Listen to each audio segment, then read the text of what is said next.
The Great Hall of Harmony Prime buzzed with voices from dozens of different species.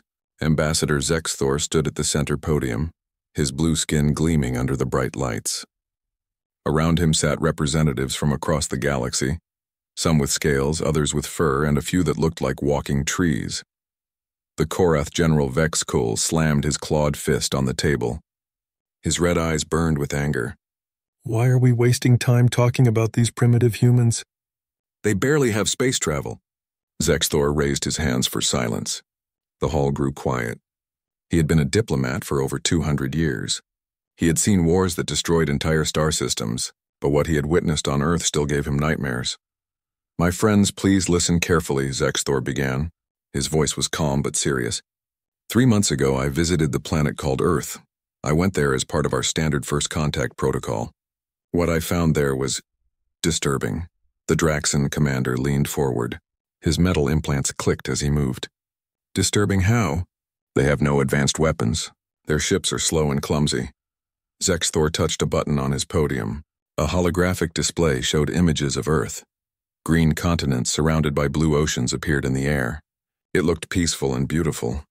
Yes, their technology is basic compared to ours, Zexthor agreed. But I studied their history. I spoke with their leaders. I watched their military training. And I learned something that terrifies me.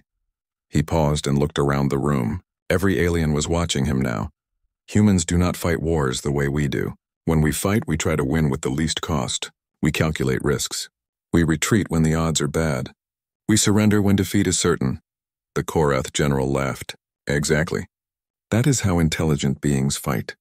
Humans are different, Zexthor continued. I met with Captain Jake Morrison, their military leader. He showed me their war museums. For thousands of years, humans have fought each other. They have perfected the art of total destruction. Zexthor's fingers moved across his control pad. New images appeared. Ancient human battlefields covered with bodies. Cities reduced to rubble, soldiers fighting in terrible conditions. Look at this battle called Stalingrad. Humans fought in the ruins of their own city for months. They ate rats to survive. They used their dead friends as shields. They never surrendered, even when defeat seemed certain. Some of the aliens in the room shifted uncomfortably in their seats. Or this place called Iwo Jima. Humans threw themselves at enemy positions, knowing they would die. They did this not for glory or honor, but because their mission required it. Dr. Lisa Blake had explained this to Zexthor during his visit. She was a human scientist who studied animal behavior. She told him that humans were persistence hunters. They would chase prey for days until it collapsed from exhaustion. Captain Morrison told me something that still haunts me, Zexthor said. He said that humans have a saying, the only easy day was yesterday. They train constantly for war. Even in peacetime, they prepare for the worst possible conflicts. The Volari representative, a gentle creature with large eyes, spoke softly. But surely they can be reasoned with. All intelligent species value life. Zexthor shook his head sadly. Humans do value life. That is what makes them so dangerous. They will sacrifice their own lives without hesitation to protect others. I watched their training exercises. Soldiers threw themselves on explosive devices to save their teammates. They called it taking the grenade. The room was silent now. Even the usually aggressive Korath general looked thoughtful. I spoke with Dr. Blake about human psychology. She explained that humans have something called fight-or-flight response. Most species choose flight when faced with overwhelming odds. Humans often choose fight. Zexthor brought up another image. It showed human soldiers in a place called Afghanistan. They were surrounded by enemies in harsh mountains, but they kept fighting. These soldiers were outnumbered 50 to 1. They had no chance of winning. Any rational species would have surrendered. Instead, they called for more ammunition. The Keth Commonwealth representative raised a tentacle. But they are still just one small planet. How dangerous could they really be? That is exactly what worries me, Zexthor replied. Humans think like a pack. Attack one human and you attack all humans. They have this concept called mutually assured destruction. If someone threatens to destroy them, they will destroy their enemy even if it means their own death. Zexthor had seen human military bases during his visit. Even their defensive positions were designed for total war. Every human civilian knew basic combat skills.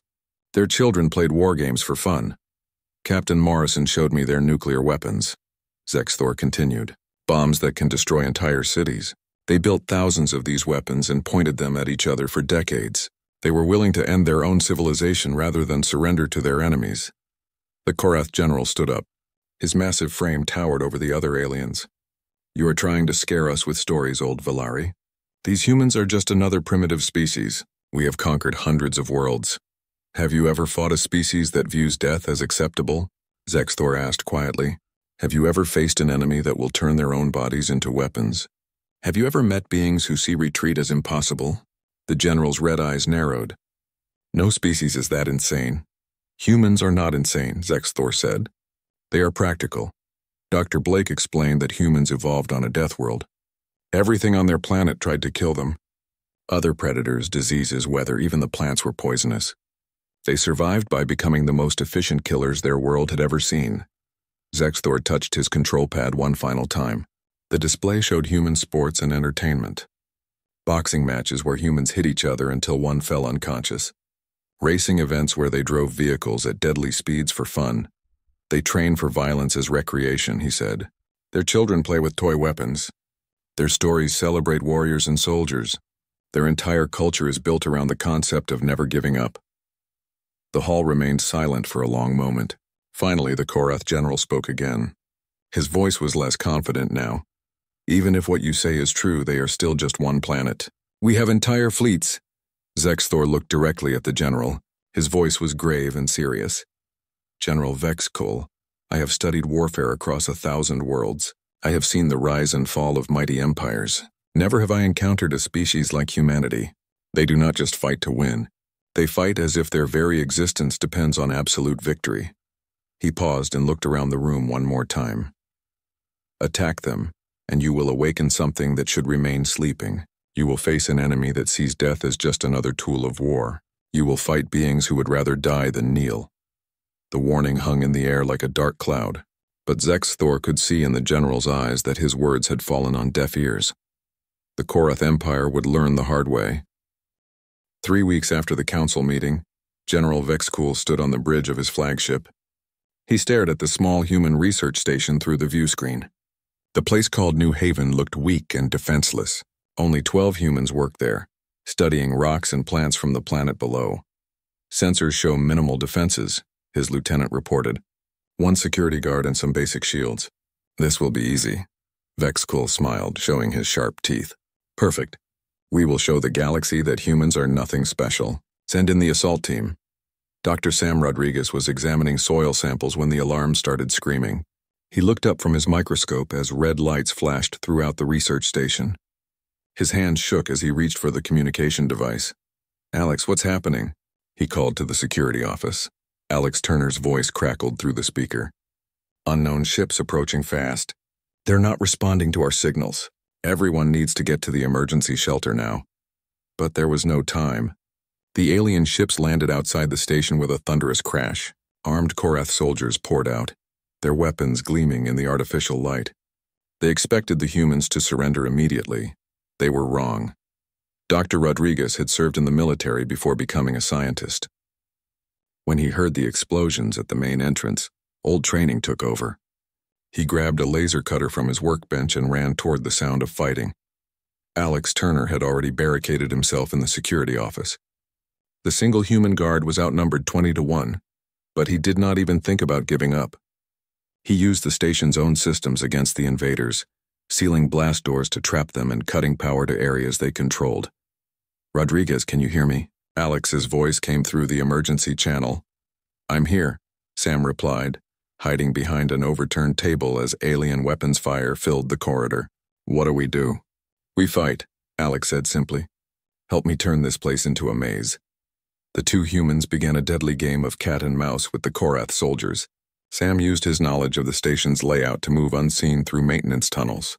Alex controlled the lights and doors from his security position, creating confusion among the attackers. But the real surprise came from the other 10 humans on the station. These were not soldiers. They were scientists, engineers, and technicians. According to Korath intelligence, they should have hidden or surrendered. Instead, they turned their workplace into a weapon.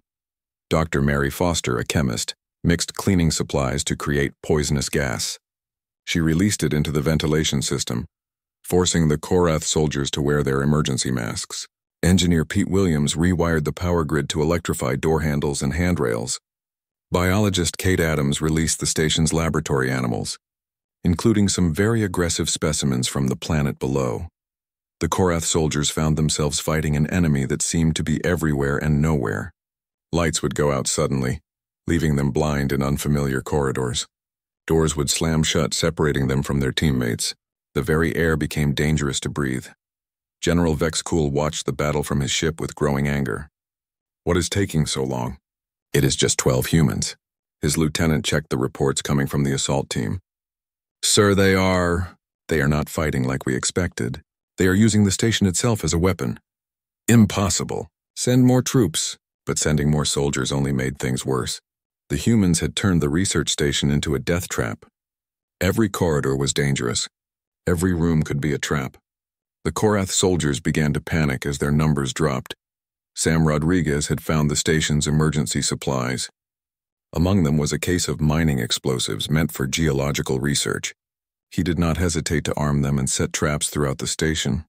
Alex, I've got explosives in the main corridor, he reported. When I give the signal, seal the blast doors. Roger that, Alex replied.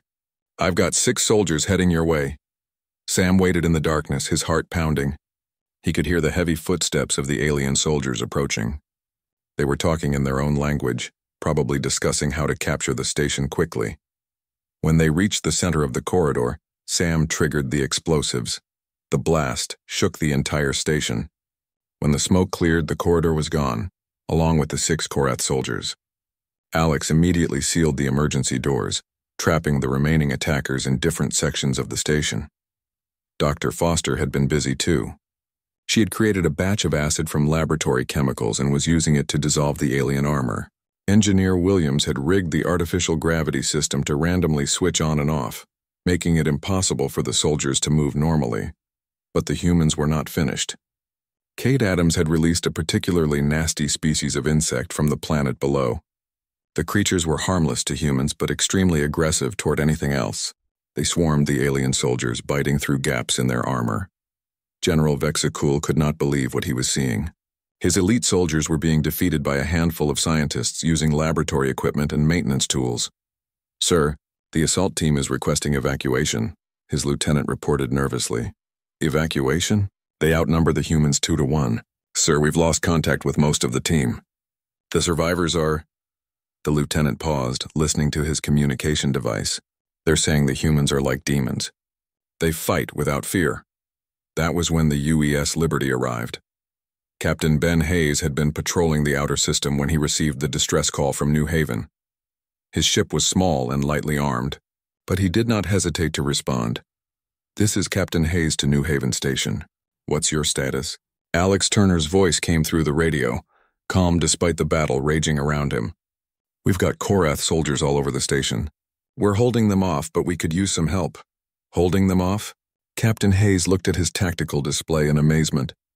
The alien ships were 3 times the size of his patrol vessel. How many of you are there?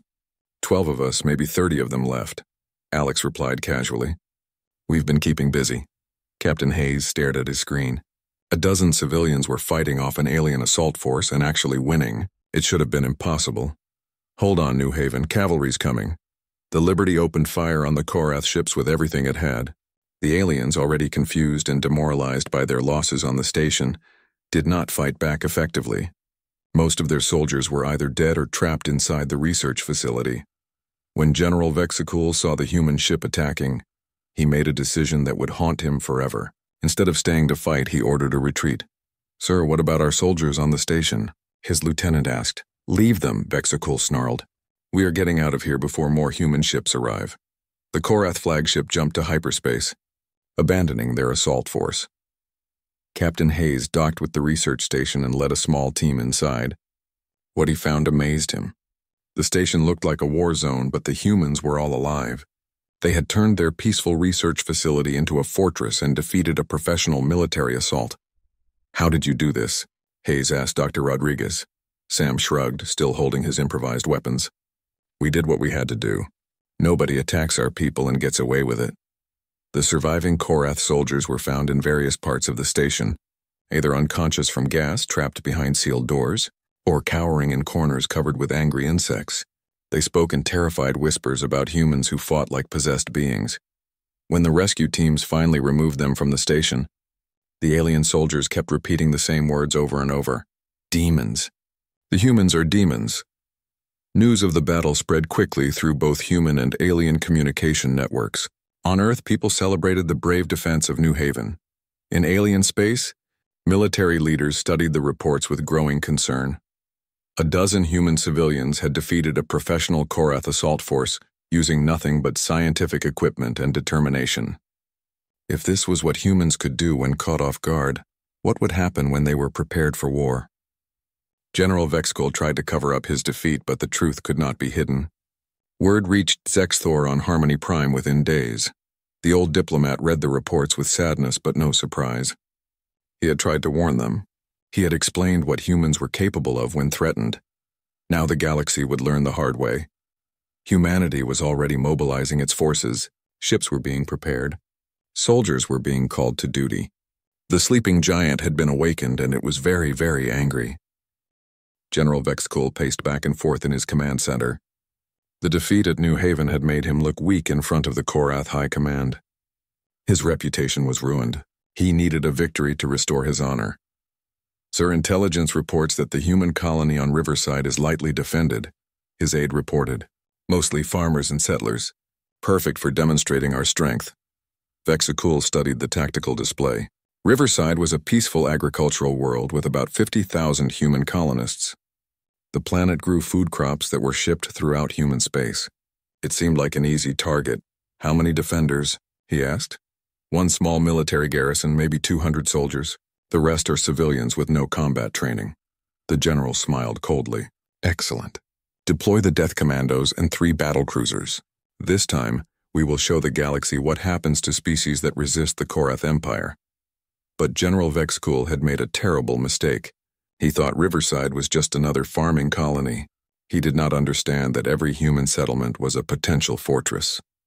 Colonel Maria Santos stood in the command center of Riverside's small military base. She had served in 3 different wars before retiring to this quiet farming world. When the alarm klaxons began wailing, her old instincts kicked in immediately. Lieutenant, get me a full tactical assessment, she ordered. How long before they arrive? Korath fleet will be here in 6 hours, ma'am.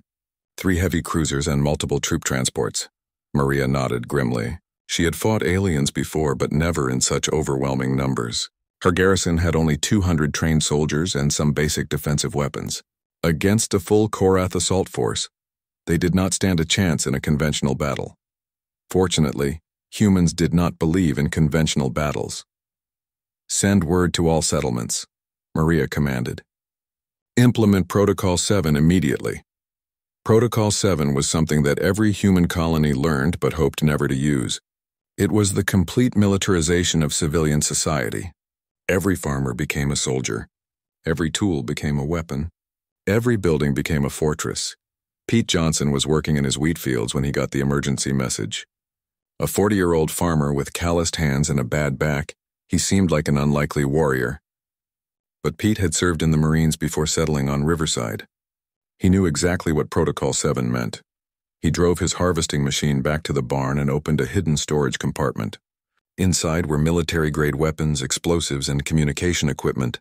Every farm on Riverside had similar caches, hidden and maintained by the Colonial Defense Force. This is Johnson Farm to all stations, he spoke into his radio. Protocol 7 is active. Beginning harvest preparation. Across the planet, similar conversations were taking place. Kate Miller, an engineer who maintained the colony's water systems, was already rigging the pumping stations with explosives. If the aliens wanted to control Riverside, they would find a world with no clean water. The colonists worked with calm efficiency. They had drilled for this scenario many times. Children were evacuated to underground shelters while adults prepared defensive positions. Farm equipment was converted into weapons. Fertilizer and fuel were mixed into explosive compounds. By the time the Korath fleet arrived, Riverside looked like a peaceful farming world. But appearances could be deceiving. General Vexkull watched the planet through his view screen. Green fields stretched to the horizon, dotted with small farms and villages. It looked completely defenseless. Begin orbital bombardment of military targets, he ordered. Then deploy ground forces to secure the population centers. The Korath ships opened fire on Colonel Santos's base. Massive energy beams struck the small military complex, reducing it to smoking ruins in minutes. From space, it looked like the human defenders had been eliminated instantly.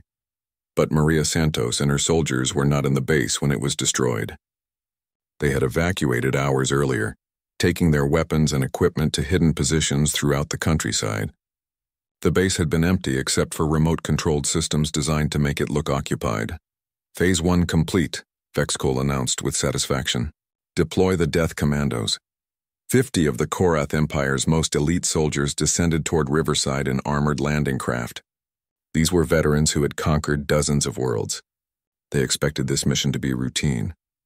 They landed near the main settlement and immediately spread out to secure the area. The town appeared to be deserted. Houses stood empty with doors hanging open. Personal belongings were scattered in the streets as if people had fled in panic. Sector clear, reported Commander Thalrex, leader of the Death Commandos. No resistance detected. That was when the shooting started. Pete Johnson fired the first shot from his position in a grain silo 2 kilometers away. His high-powered hunting rifle was perfectly suited for long-range engagement. The bullet struck a Korath soldier in the head, dropping him instantly. Before the aliens could react, more shots came from different directions. Kate Miller was firing from a concealed position in the water treatment plant. 3 other farmers were hidden in a machine shop, using the building's metal walls for cover. Contact! Contact!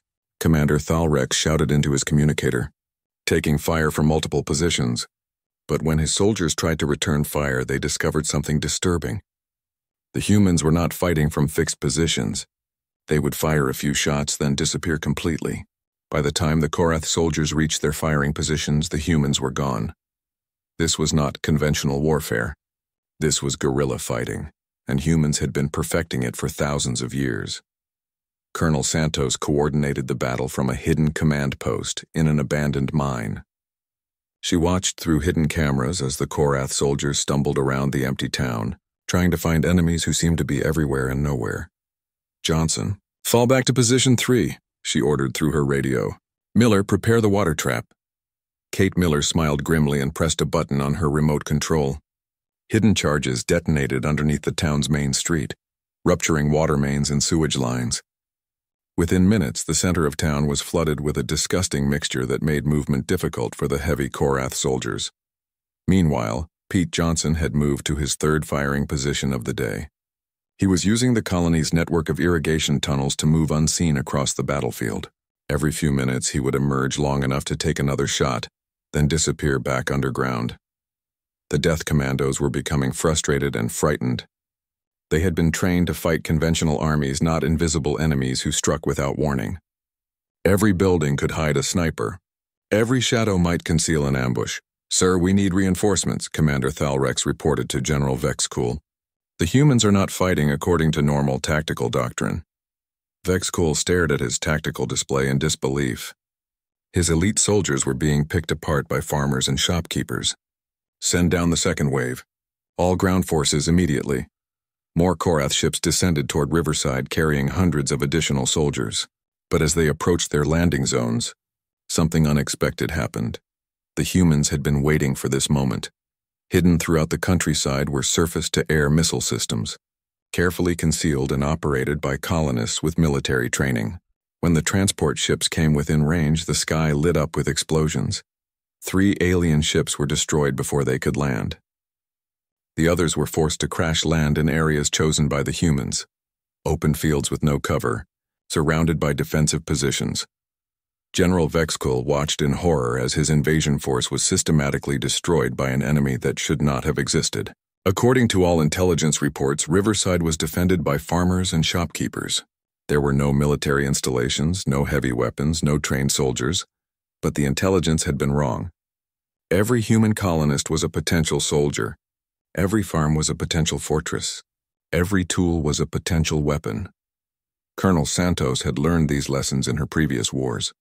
She knew that humans did not need fancy equipment to be deadly. They just needed determination and creativity. As night fell over Riverside, the surviving Korath soldiers huddled together in the ruins of their landing craft. They were surrounded by an enemy they could not see, could not predict, and could not defeat. Pete Johnson moved through the darkness like a ghost, picking off alien sentries one by one. Kate Miller had poisoned the water supply in areas controlled by the invaders. Other colonists set fires that created smokescreens and confusion. The Death Commandos, elite soldiers who had conquered entire star systems, began to break under the psychological pressure. They whispered among themselves about humans who appeared from nowhere, struck without warning, and vanished like spirits. "They are not natural," one soldier told his commander. "No species fights like this." Commander Thalrex was beginning to agree. In all his years of warfare, he had never faced an enemy like humanity. They did not follow normal rules. They did not retreat when outnumbered. They did not surrender when defeated. They just kept fighting. On his flagship, General Vex Cool received a message that would change everything. Earth's government had declared war on the Korath Empire. Human fleets were already moving toward Korath space. President Richard Cooper stood before the joint session of Earth's Global Assembly. His face was grim as he addressed representatives from every nation on the planet. Behind him, a large screen showed images of the destroyed research station and the burning colony on Riverside. "My fellow humans," he began, his voice carrying to billions of people watching around the world. "We have been attacked without provocation. Our citizens have been murdered. Our colonies have been invaded." The assembly hall was completely silent. Every person knew what was coming next. "As of this moment, Earth declares a state of total war against the Korath Empire. We will not rest until every human life lost has been avenged. We will not stop until the threat to humanity is eliminated completely." Admiral Susan Wright sat in the front row, her hands folded calmly in her lap. She had been waiting for this moment. For months, Earth's military had been preparing for the possibility of alien aggression. Ships had been built in secret. Weapons had been tested. Soldiers had been trained. Now it was time to show the galaxy what humans could do when they were truly angry. "Admiral Wright," President Cooper said, "you have authorization to implement Operation Eternal Resolve. May God have mercy on our enemies, because we will not." 3 days later, Admiral Joe Parker stood on the bridge of the battleship UES Vengeance. Around him, the largest fleet in human history prepared for battle. 200 ships of various sizes carrying 50,000 soldiers and enough firepower to destroy entire planets. But the most important weapon in the human arsenal was not technology. It was the mindset of the people who operated it. "Sir, we're approaching the edge of Korath space," reported Captain Troy Nelson from his position at the tactical station. "Enemy fleet detected. Looks like they're waiting for us." Admiral Parker studied the display. The Korath had assembled their own impressive force. Battle cruisers, destroyers, and support ships spread across several light years of space. By any reasonable calculation, it would be a close fight, but humans did not calculate wars the same way other species did. "Signal the fleet," Parker ordered. "All ships are to engage according to Protocol Alpha. No retreat, no surrender, no quarter given." Protocol Alpha was something that had never been used before in galactic warfare. It was based on human military history, particularly lessons learned from conflicts, where survival was more important than victory.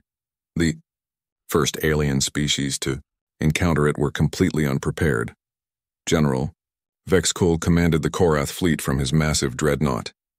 He had every confidence in his forces. His ships were larger and more heavily armored than the human vessels. His crews were experienced veterans of dozens of successful campaigns. "Human fleet approaching," his tactical officer reported. "They appear to be arranging in standard battle formation." Vex Cool smiled. This would be a proper space battle, fought according to civilized rules of engagement. He would demonstrate Korath's superiority and end this war quickly. All ships advance to firing range, prepared to accept their surrender when they realize they are outmatched.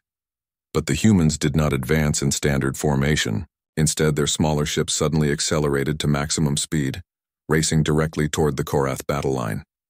"Sir, the enemy vessels they appear to be attempting ramming attacks," the tactical officer said with confusion.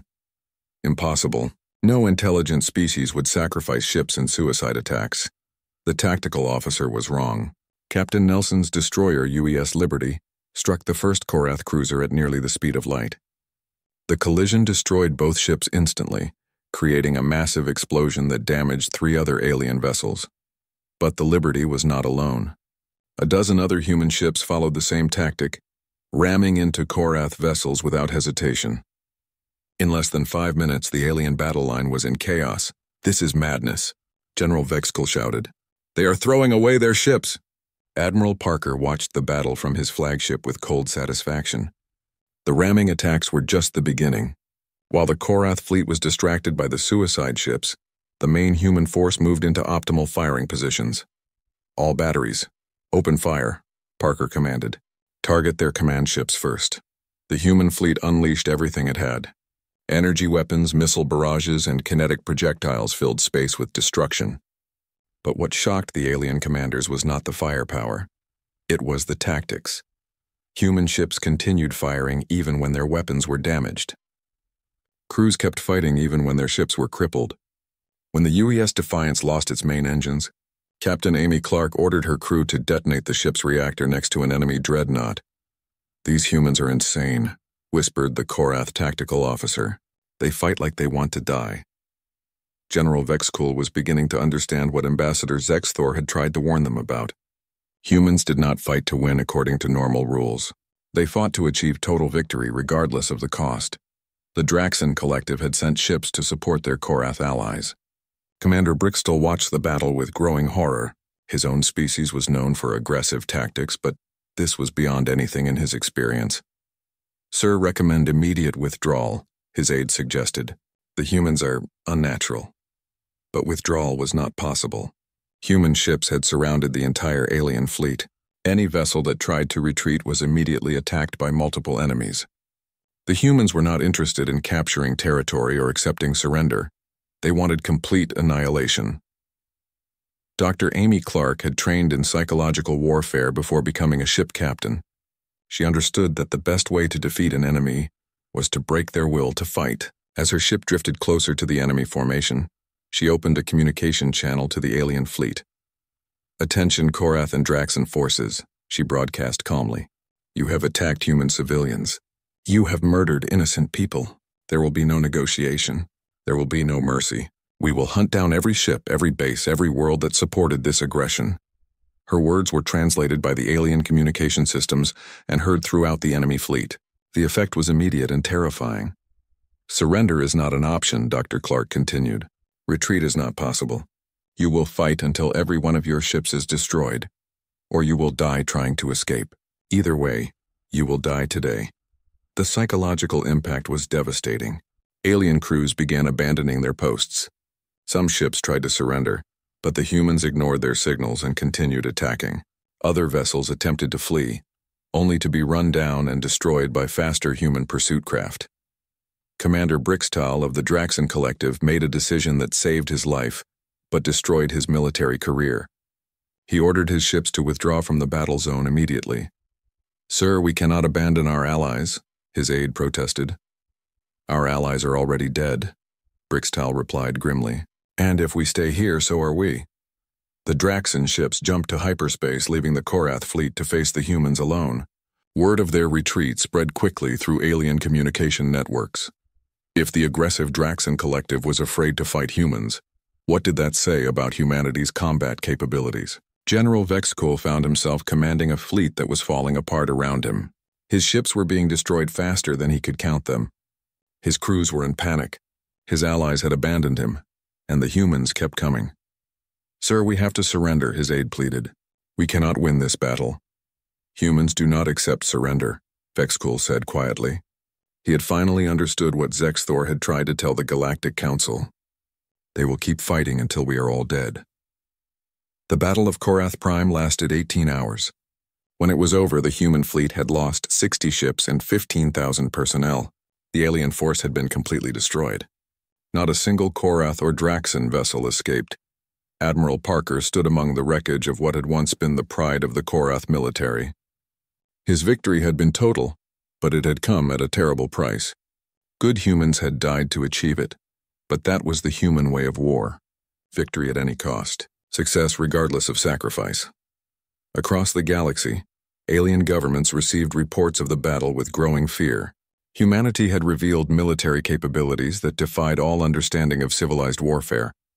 Ambassador Zexthor read the battle reports with sadness but no surprise. He had tried to warn them. He had explained what would happen if anyone attacked humanity. Now the galaxy was learning the truth about human nature. They were not just another species with advanced technology. They were something far more dangerous. They were survivors who had turned survival into an art form, and they were just getting started. 6 months had passed since the destruction of the Korath fleet. The once mighty empire was now nothing more than scattered refugee ships hiding in the dark spaces between stars. Their military was broken.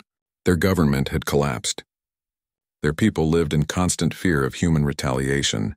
Ambassador Zexthor stood in the great assembly hall on Luna, Earth's moon. Around him sat representatives from every major species in the galaxy. But this time, the humans were in charge. Secretary of Defense Nancy Brooks walked to the center podium. She was a small woman with gray hair and kind eyes, but everyone in the room knew she commanded the most powerful military force the galaxy had ever seen. Representatives of the galactic community, she began, her voice calm and measured. We are here today to establish a new order.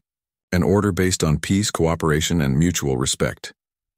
The alien delegates listened carefully. They had all heard the reports from the war. Korath worlds burned to ashes, entire fleets destroyed without mercy, populations that had surrendered being relocated to prison planets.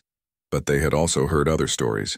Human relief ships bringing food and medicine to refugee camps, human engineers helping to rebuild destroyed infrastructure, human doctors treating alien wounded without regard for species or politics. Nancy Brooks touched a control pad, and holographic displays showed images from across former Korath space. Construction crews working to repair damaged cities, schools being built for alien children, hospitals treating species that humans had been fighting just months before. The war is over, Brooks announced. The Korath Empire no longer exists as a military threat. But we are not here to rule over you through fear. We are here to ensure that what happened to our people never happens to anyone again. Commander Chris Taylor, humanity's chief negotiator, stepped forward. He had been part of the team that planned the final assault on Korath Prime. Now he was leading efforts to rebuild what the war had destroyed. The terms of the new galactic order are simple, Taylor explained. Any species that attacks civilian populations will face the combined response of all member nations. Any government that threatens peaceful settlements will be stopped by whatever force is necessary. The Keth Commonwealth representative raised a tentacle nervously. What about disputes between species? Trade disagreements? Border conflicts? Nancy Brooks smiled, and somehow that was more frightening than any threat could have been. Those issues will be resolved through negotiation and compromise. We have established a new council with representatives from all member species. Disputes will be settled fairly and peacefully. She paused and looked around the room. But let me be very clear about one thing. The age of conquest is over. The age of species enslaving other species is finished. Any government that thinks otherwise will discover what the Korath learned. Ambassador Zexthor had been quiet throughout the proceedings, but now he stood to address the assembly. His blue skin seemed to glow under the bright lights. My friends, he said, his voice carrying easily through the large hall, I tried to warn you about humanity's nature. I told you what would happen if anyone attacked them. Some of you chose not to listen. He gestured toward the human delegation. Now you have seen the result. But you have also seen something else. You have seen that humans are capable of great mercy as well as great violence. It was true. After the complete military defeat of their enemies, humans had done something unprecedented in galactic history. Instead of enslaving the conquered populations, they had helped them rebuild their societies. Former Korath worlds were now governed by local councils with human advisors.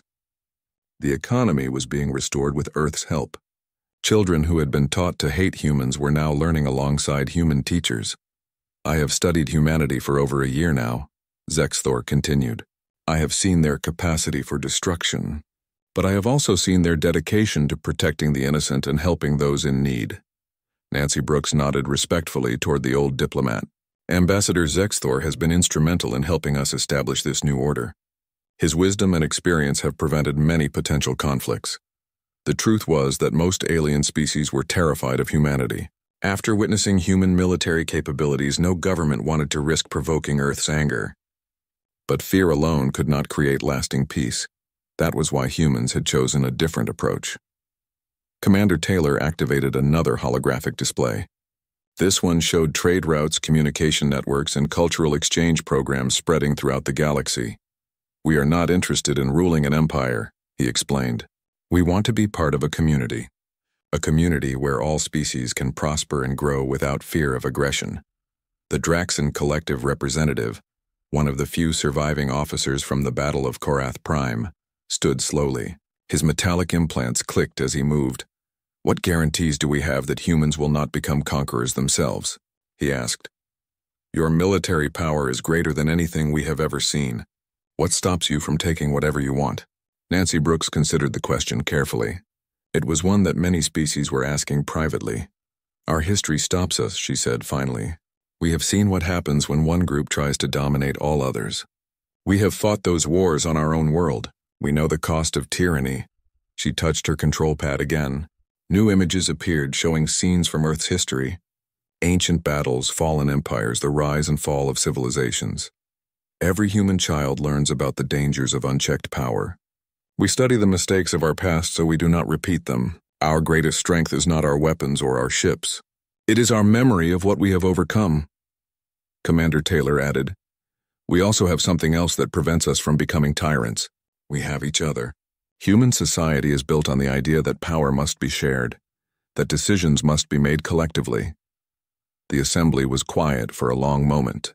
Then the Keth Commonwealth representative spoke again. "What do you require from us to join this new order?" "Only 3 things," Nancy Brooks replied. "First, you must agree to resolve disputes through negotiation rather than violence. Second, you must protect civilian populations and respect the rights of all sentient beings. Third, you must contribute to the common defense against any species that chooses aggression over peace." It was a simple agreement, but the implications were enormous. Any species that joined the human-led alliance would have access to the most advanced technology in the galaxy. They would be protected by the most powerful military force ever assembled, but they would also be expected to meet human standards for the treatment of their own people and their neighbors. Over the following weeks, every major species in the galaxy signed the agreement. Some joined enthusiastically, eager for the protection and prosperity that alliance with humanity offered. Others signed reluctantly, afraid of what might happen if they refused, but all of them signed. Ambassador Zexthor returned to his quarters on Luna after the final signing ceremony. He had been appointed as the first director of interspecies relations, responsible for helping implement the new galactic order. As he looked out his window at the Earth hanging in the black sky, he reflected on the changes that had taken place. A year ago, humanity had been an unknown species on the edge of galactic civilization. Now they were the dominant power in known space, but they had chosen to use that power responsibly. His communication device chimed with an incoming message. It was from a young Korath refugee who had been placed in a human school program. The child wanted to thank the old diplomat for helping arrange the educational exchange. Zexthor smiled as he read the message. The child was learning to speak human languages and studying Earth history. In a few years, this young Korath would return to help rebuild their homeworld, carrying human knowledge and human values. That was how lasting peace was built. Not through fear or conquest, but through understanding and cooperation. A soft knock at his door interrupted his thoughts. Nancy Brooks entered carrying 2 cups of tea. "I thought you might like some company," she said, offering him one of the cups. "It's been a long day." Zexthor accepted the tea gratefully. "Indeed it has. But a good day, I think. We have accomplished something remarkable here." Nancy sat down across from him. "You know, there are still some people back on Earth who think we should have just destroyed all the Korath worlds and been done with it. And what do you think?" Zexthor asked. "I think we're stronger when we work together," Nancy replied. "Destroying our enemies makes us powerful for a short time, but helping them become our friends makes us powerful forever." Zexthor nodded slowly. "That is wisdom that most species take centuries to learn. Humans seem to understand it instinctively." "Not all of us," Nancy admitted. "We've made our share of mistakes, but we've learned from them." Through the window, they could see ships from dozens of different species docked at the lunar station. Humans and aliens working together, sharing knowledge, building a future that none of them could have imagined just a year ago. There is something I have been wondering about, Zexthor said. What will you do when you encounter a species that refuses to join your alliance? What if you find enemies who cannot be reasoned with? Nancy Brooks set down her teacup and looked directly at the old diplomat.